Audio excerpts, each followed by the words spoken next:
Allez les geeks, on se retrouve pour une nouvelle vidéo unboxing et pas n'importe lesquelles. Puisque vous l'avez vu, à mon t-shirt, on va tout simplement ouvrir en exclusivité le Monopoly Rick et Morty version française. Évidemment pour ceux que ça intéresse, le lien pour l'acheter sera dans la description, sachant en tout cas que la version française que je vais vous présenter aujourd'hui sera vendue uniquement sur le site référence-gaming.com. Et ils vendent d'ailleurs d'autres trucs bien cool sur un site qui est tout nouveau d'ailleurs. Bref, encore une fois, lien dans la description, vous connaissez les bails.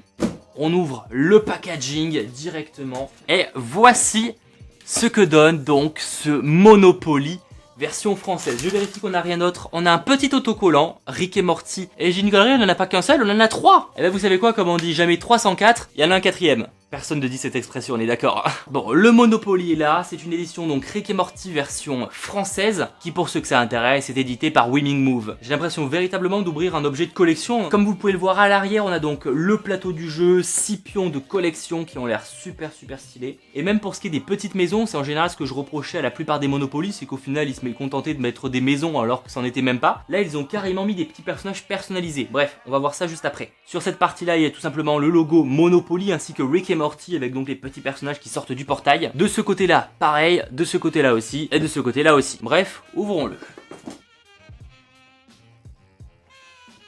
Franchement, le dessin qui est sur la boîte, je le trouve super stylé. Vous me direz ce que vous en pensez. Alors, premier objet, évidemment, le manuel. Hein, la plupart, vous connaissez probablement les règles d'un Monopoly. Elles sont toujours là au cas où, c'est quand même le minimum, on sait jamais. Avec donc le strict minimum, je sais pas du tout s'il y a des nouveautés. En général, le concept de base d'un Monopoly est le même. Alors, les différentes cartes. Il y a les cartes câbles interdimensionnelles 2. Et l'autre paquet de cartes, ce sera les on va faire Swifté. Bon, en tout cas, sur le manuel, on peut retrouver Rick qui se balade un petit peu partout. Et même le devant, on a Rick et Morty ensemble. Bon, commençons par le plateau du jeu, c'est quand même en général le plus beau dans un Monopoly.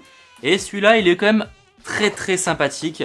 Vous l'avez vu là, regardez-moi ça. Franchement, il est ultra stylé. Je sais pas vraiment, on va le mettre comme ça pour que vous voyez carrément le logo dans le bon sens. On a donc Rick, on a Morty, on a à peu près tous les personnages du multivers que vous connaissez si vous suivez cette série. On va pas faire toutes les cases parce qu'on en aurait pour des heures. Alors le moins cher, vous le voyez là, c'est le lycée Harry Herpson. Et le plus cher, c'est le garage de Rick. Pour remplacer l'équivalent des gares, cette fois on a une navette de service. Là, le vaisseau Beta 7. Ici, le SS Indépendance. Et pour terminer, le vaisseau Zigarien. Et pour citer quelques autres endroits que vous pourrez acheter, il y a donc la planète Pluton. Planète ou pas, gros débat. Le monde des mécanismes. Ou encore Anatomy Park. Pour ce qui est des parcs gratuits, de aller en prison, etc., même s'ils gardent le design habituel, ils ont fait l'effort, qui n'est pas habituel en général sur des Monopoly, de mettre au moins un fond un peu plus adapté à l'univers. Au multivers tout simplement de Rick et Morty. Bref, franchement on va pas rester plus longtemps dessus, mais en tout cas le plateau est ultra stylé. Ensuite, qu'est-ce qu'il y a? Évidemment il y a donc les 6 pions tout nouveaux en métal, ils sont super lourds. Alors là de mémoire c'est le badge du conseil d'Eric, ici. Donc un badge plutôt sympathique. On a ensuite le fameux pisto portail, clairement le pion que je choisirais. On a aussi l'excellente boîte à larbin juste ici. Franchement sympathique, elles sont assez détaillées, c'est cool. Hein. On a un autre grand classique. Le vaisseau de Rick, celui que vous avez donc sur ce superbe t-shirt. Voilà, petit vaisseau de Rick. On n'oublie pas le casque de croquette. C'est clairement pas mon préféré, ça sera sûrement un des derniers choisis je pense. Et pour terminer, Fiantouz.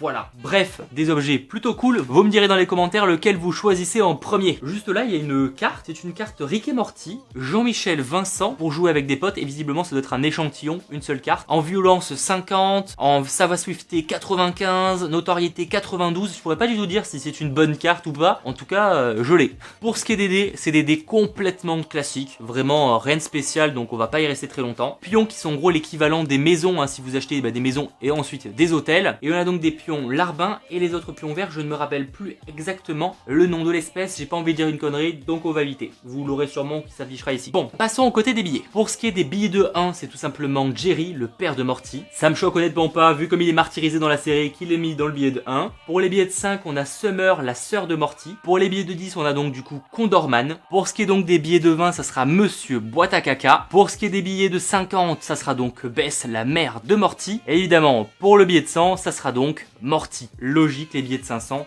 C'est donc Rick. Bref, ils ont donc gardé en gros les personnages les plus importants de l'univers de Rick et Morty et les ont mis sur les billets. Passons donc maintenant à la dernière chose de ce Monopoly, les 2 paquets de cartes. Avec donc une partie des cartes qui sont les on va Swifté et les autres, la majorité, qui sont les câbles interdimensionnels. Évidemment, j'ai oublié de le préciser, il y a aussi les cartes de propriété. C'est du classique, vous les connaissez, elles sont assez sympathiques. Par exemple, on en a une comme ça. Je vous parlais tout à l'heure du lycée Harry Herson, voici ce que ça donne. Donc voilà, c'est assez sympathique. Bref, je pense que j'ai fait le tour de ce Monopoly.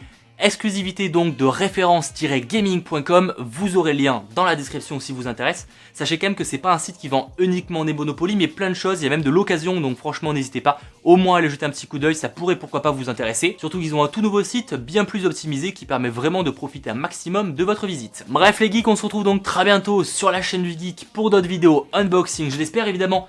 N'hésitez pas à me dire s'il y a des fans dans les commentaires de Rick et Morty, mais aussi si ce Monopoly vous intéresse. Comme je vous le disais, pour avoir eu l'occasion d'en tester d'autres par le passé, c'est honnêtement un que je trouve le plus complet par rapport à son univers. Vraiment hâte de me faire une partie, sûrement en live avec vous. C'était Mathéo, ciao tout le monde.